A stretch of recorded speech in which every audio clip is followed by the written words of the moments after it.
नमस्कार बच्चों, RCI education नाम की ऑनलाइन क्लास में आपका हार्दिक स्वागत है।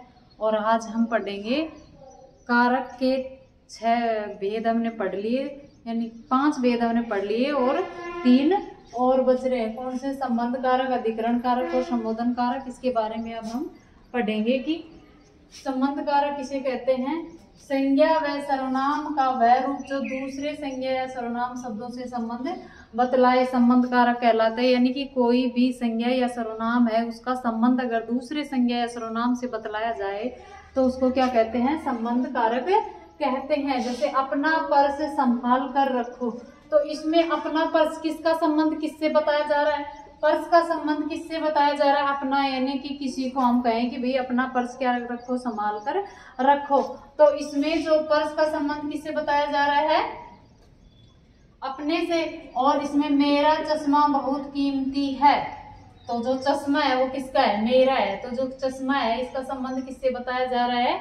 मेरे से बताया जा रहा है। राकेश प्रकाश का भाई है, इसमें प्रकाश का राकेश से और राकेश का प्रकाश के साथ क्या बताया जा रहा है? संबंध बताया जा रहा है। तो इसमें आपको पता चल गया कि भाई किसी संज्ञा या सर्वनाम का संबंध अगर किसी दूसरे संज्ञा या सर्वनाम के साथ बताया जाता है तो उसका में कौन सा कारक होता है? संबंध कारक होता है। साथ है अधिकरण कारक। अधिकरण का अर्थ क्या होता है? आधार, कि जिसमें आधार होता है उसमें उसको क्या कहते हैं? अधिकरण कारक। वाक्य में प्रयुक्त संज्ञा या सर्वनाम के जिस रूप से क्रिया के आधार का बोध होता है उसे अधिकरण कारक, यानी कि भाई क्रिया या संज्ञा या सर्वनाम कहाँ पर स्थित है या वो क्रिया का आधार क्या है, क्रिया कहाँ पर स्थित है, उस आधार से। इस मंदिर में कई मूर्तियां हैं, तो जो मूर्ति है वो किस में स्थित है? मंदिर में स्थित है, तो उसका आधार होगा ना, कहाँ स्थित है? मंदिर में। टायर में हवा कम है, हवा है जो किस में स्थित है? टायर में कम है।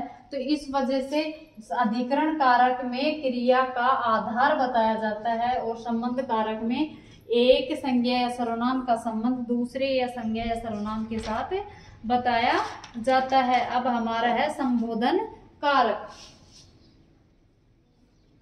लास्ट है कौन सा?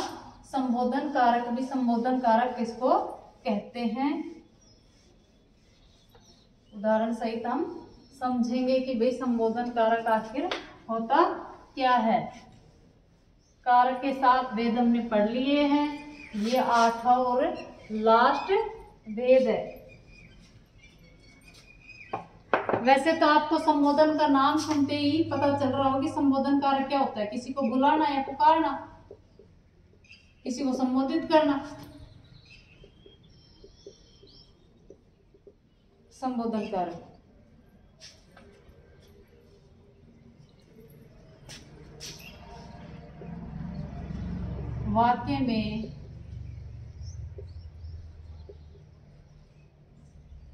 वाक्य में जब किसी संज्ञा या सर्वनाम को पुकारा जाए या उसको बोला जाए या संबोधित किया जाए,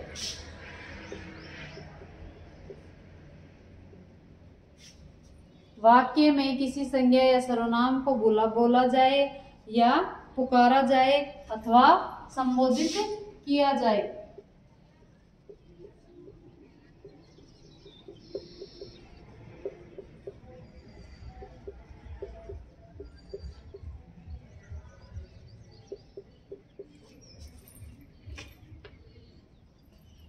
पुकारा जाए या संबोधित किया जाए, उसे क्या कहते हैं? संबोधन कारक कहते हैं।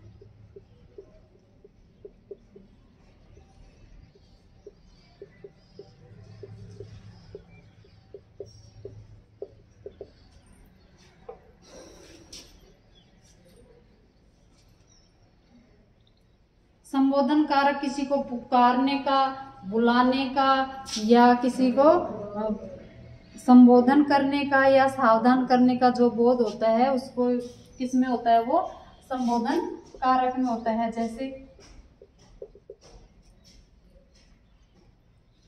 कि हे भगवान, संबोधन हो रहा है ना कि हे भगवान कैसा जमाना आ गया।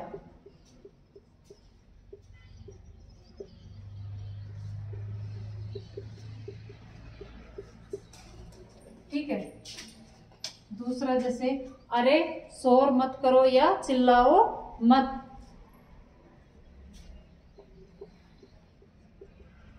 अरे अरे ये क्या कर रहे हो, कहते हैं ना भी अरे अरे ये क्या कर रहे हो। कि अगर हम कुछ काम करते हैं, अगर हमें बीच में कोई टोकता है, बोलता है, तो वो हमें बोल रहा है, पुकार रहा है, तो वो क्या हो गया, संबोधित हमें कर रहा है, तो वो कौन सा कारक हो गया, संबोधन कारक।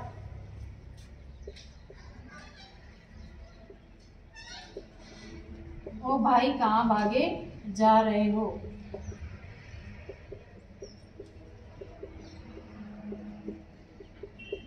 संबोधन कारक के जो विभक्ति चिन्ह है वो क्या है, हे, अरे, ओ, अजी। ठीक है, जिससे यानी कि एक दूसरे व्यक्ति को हम संबोधित कर रहे हैं, बोल रहे हैं या पुकार रहे हैं, तो उसमें कौन सा कारक हो गया, संबोधन कारक हो गया। अब आपको इसमें प्रश्न करने हैं गृह कार्य के लिए। पहला प्रश्न है कारक किसे कहते हैं।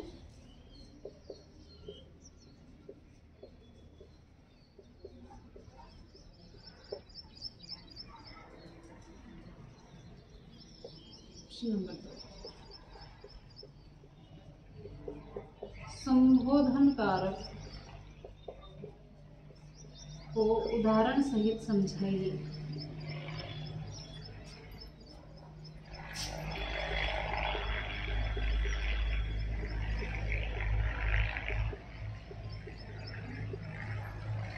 अब हमारे कारक क्या हो गए, कंप्लीट हो गए। कितने हैं कारक, 8 कारक है। 8 कारक का हमने डेफिनेशन, उसके विभक्ति चिन्ह सब कुछ अच्छे से समझ लिया है। और नीचे क्वेश्चन भी दे दिए हैं कि भाई कर्ता कारक क्या होता है, कर्म कारक क्या होता है, करण कारक क्या होता है।